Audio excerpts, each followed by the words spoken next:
নয়, তিনি যে উদ্দেশ্য করে আসছেন এবং কথা বলবেন, শুধু তাই না, আল্লাহ তাকে যেন দীর্ঘ হায়াত দান করেন। আমি বড় ভাইকে কথা বলার জন্য অনুরোধ করছেন।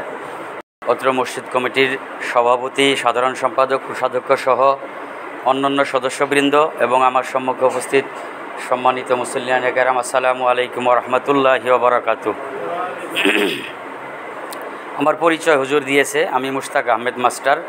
আমার বাড়ি বাঘাতা উত্তরপাড়া, হাঁসধরার সাথে লাগানো। আর আমি ভাইরাঙ্গাতেই বাজারেই থাকি। আর আমি টেঙ্গরপাড়া হাই স্কুলে দীর্ঘ 20 বছর যাবৎ শিক্ষকতা করে আসছি। শুরুতে আমি শ্রদ্ধাভরে স্মরণ করছি যারা একসময় এই মসজিদের মুসল্লি ছিল, আজ তারা কবরবাসী।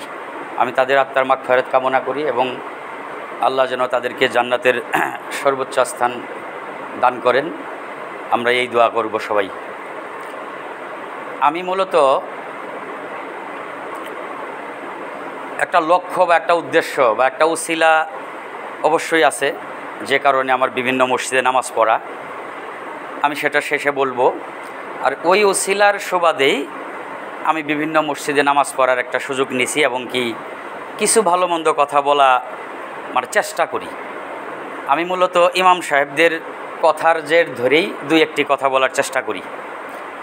যেমন আমি আজ আমার এটি 59 নাম্বার মসজিদ। আমি এই 59টি মসজিদে খতিব সাহেবের আলোচনা শুনেছি এবং আমিও কিছু কথা বলেছি। আমি এর মধ্যে 2টি মসজিদ ব্যতিক্রম পাইছিলাম, যে আমি খুব তাড়াহুড়া করে গেছি, এই 1টার আগেই পৌঁছেছি, 12:40-এর দিকে। দেখা যায় ভরপুর মুসল্লি হুজুর বয়ান করতেছে। আর মোটামুটি সব মসজিদেই দেখা যায় 5-10 জন মুসল্লি নিয়ে হুজুর আলোচনা করে। হুজুরের অল্প সময়ের মধ্যে যে আলোচনা করছে, হুজুরকে অশেষ ধন্যবাদ। প্রায় সব ধরনের কথাগুলোই উঠে আসছে। আসলে আমরা শুক্রবারে আমাদের গরিবদের জন্য, যাদের হজের সামর্থ্য নাই, তাদের জন্য হজের দিন আমরা আসলে মানে ওই হজের সোয়াবের আশায় কি মসজিদে আসি, এটা আমি আমারটা জানি, আল্লাহ ভালো জানে। আর প্রথম মসজিদে আসলে একটা উট কুরবানির সোয়াব, এরকম হুজুর একটা হাদিস আছে, তারপরে একটু কম সোয়াব। আমরা কি আসলে ওই নিয়তেও আসি? তাহলে তো আমাদের মসজিদে আসা নিয়ে প্রতিযোগিতা হতো, যাকে সঠিক সময়ে আমরা সবাই পৌঁছতাম। আসলে আমি একটা জিনিস এতদিনে বিভিন্ন মসজিদে কথা বলাতে, এছাড়াও আমি আপনাদের দোয়ায় ছোটো থেকে 5 ওয়াক্ত নামাজ পড়ি এবং দিনের কিছু খেদমত আমি ছোটো থেকেই করে আসছি। এখনও আমি আমার সাধ্য মোতাবেক চেষ্টা করি। আমি একটা হাই স্কুলে চাকরি করি। আমি ছাত্রছাত্রীদেরকে নামাজের কথা বলি এবং বলার চেষ্টা করি, আরও যাতে বলতে পারি, আপনারা দোয়া করবেন। এখানে যদি আসলেই মুসল্লি আসতো, সবাই এই জায়গা হতো, বাদ আছে না নামাজ পড়তে আসে নাই এরকম মুসল্লি, আজ হয়তো বৃষ্টি বাদল দিতে পারতো আল্লাহ আমাদের, কিন্তু কাজ কিন্তু আসলেই আগাইতো না। সামান্য দুনিয়াদারি কিন্তু আমাদেরকে আখেরাতের চিরস্থায়ী আখেরাতের কত বড় নিয়ামত থেকে আমাদেরকে বিরত রাখছে। এই যে একটা বিষয়, আমার কথা হচ্ছে যে আমরা কেন সিরিয়াস হয় না? যারা নামাজ পড়ি না তারাও সিরিয়াস হয় না, আমরা যারা নামাজ পড়ি তারাও সিরিয়াস হয় না। কেমন সিরিয়াস না দেখেন, যারা নামাজ পড়ে না তারা কারা? আমার স্ত্রী, পুত্র, আত্মীয় স্বজন, প্রতিবেশী, ভাই বোন নাকি? কিন্তু তাদের নামাজ পড়ানোর জন্য বা যাতে পড়ে, এর জন্য আপনার যারা আমরা নামাজ পড়ি, আমাদের পদক্ষেপটা কি? আজকে পবিত্র জুমার দিন, শুক্রবার সকাল থেকে আসলে কি আমরা 2-1 জনকে বলছি প্রতিবেশী আশপাশে, যে আজকে শুক্রবার নামাজে যাওয়া লাগবে? কিন্তু আমরা দুনিয়াদারির দেখেন যে কথাগুলো আমার বলাই দরকার নাই, টি স্টলে বলেন, বন্ধুবান্ধব, আত্মীয় স্বজন, পরিবারে বলেন, আমরা সারাদিন সেই কথাগুলো বলি যেগুলো গীবতের পর্যায়ে পড়ে। কিন্তু আমরা মুখ খুলি না নামাজের জন্য, আল্লাহ এবং আল্লাহ রাসূলের জন্য। আমাদের জবান খুলে না কেন জানি, আমরা কেমন জানি, মানে একটা গুমরাহি আমাদের মধ্যে। আমরা দুনিয়া করি দুনিয়ার জন্যই, আখেরাতের জন্য দুনিয়া করি না। দুনিয়া কোনো না কোনোভাবে আমাদের সবারই কিন্তু পার হয়ে যাবে, হয়ে যাচ্ছে, এটি আমরা দেখছি। কিন্তু আখেরাতে যদি একবার আমরা পাকড়াও হয়ে যাই, আমাদের কি অবস্থা হবে? আসলে এই ধরনের কথাগুলো কিন্তু আমরা সবাই জানি, কিন্তু আমাদের দেল অন্তরটা মনে করেন যে মরিচা পড়ে গেছে। ঠিক আছে, যেমন হুজুরেরা কথা বলে, এটা আমরা এক কান দিয়ে শুনে আরেক কান দিয়ে বাইরে করে দিই, মনে করি এটা হুজুরেরই কথা।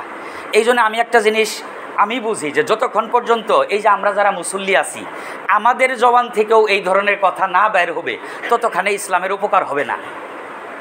হুজুরের দায়িত্ব, হুজুর বলে আমার কি, কিন্তু আমার আপনার মুখ থেকেও বলতে হবে।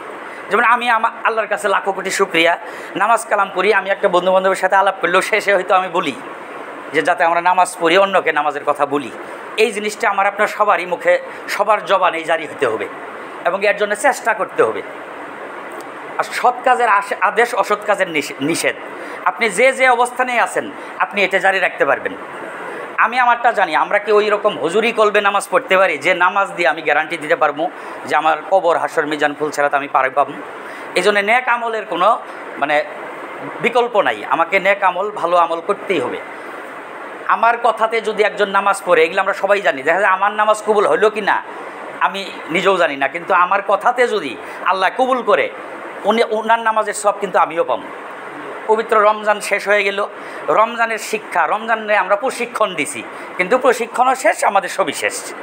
ওই প্রশিক্ষণ আমাদের এই 11 মাস আমাদের ইমানকে তরতাজা রাখতে হবে।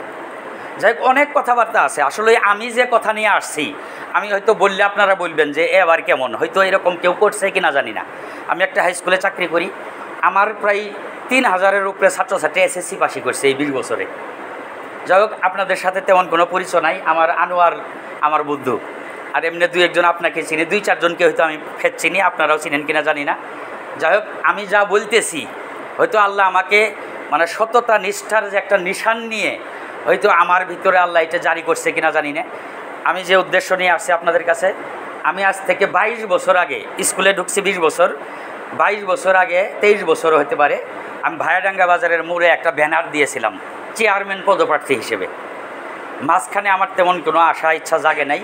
এই নির্বাচনের বেশ কিছুদিন আগে থেকে এমন একটা সময় আমি বারবার দংশিত হয়েছিলাম যে না প্রার্থী হতে পারছি না, আমি আগাতে পারছি।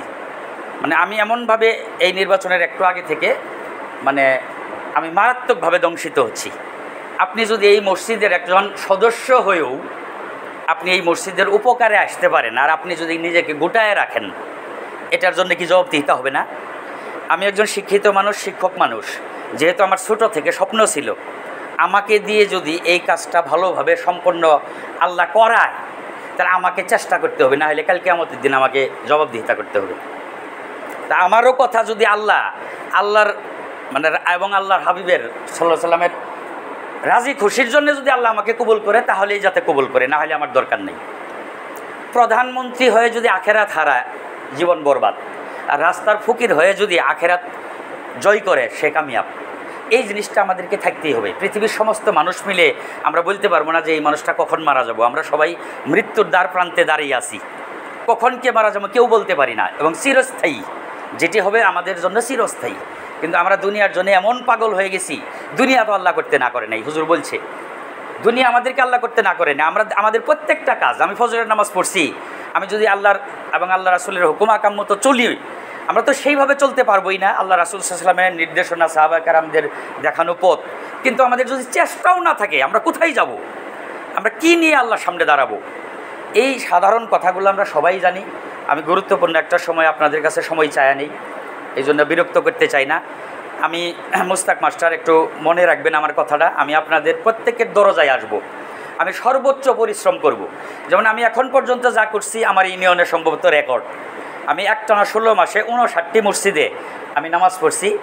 এখনও আমাদের ইউনিয়নে কতগুলা মসজিদ সঠিক কেউ আমাকে বলতে পারে নাই, কারণ অনেক নতুন মসজিদ হয়েছে।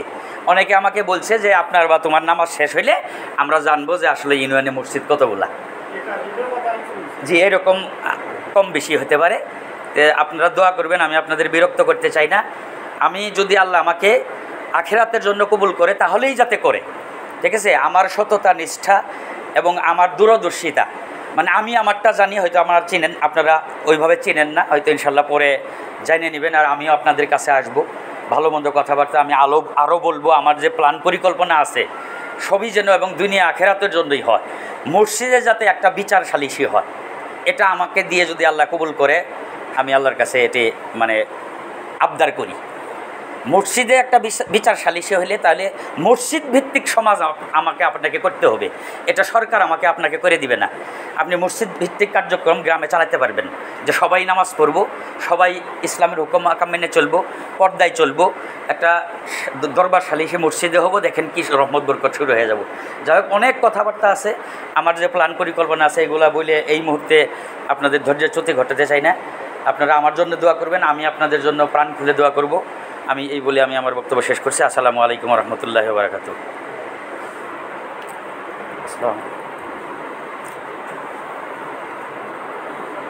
আপনি কখন আসছেন? দেখিনি।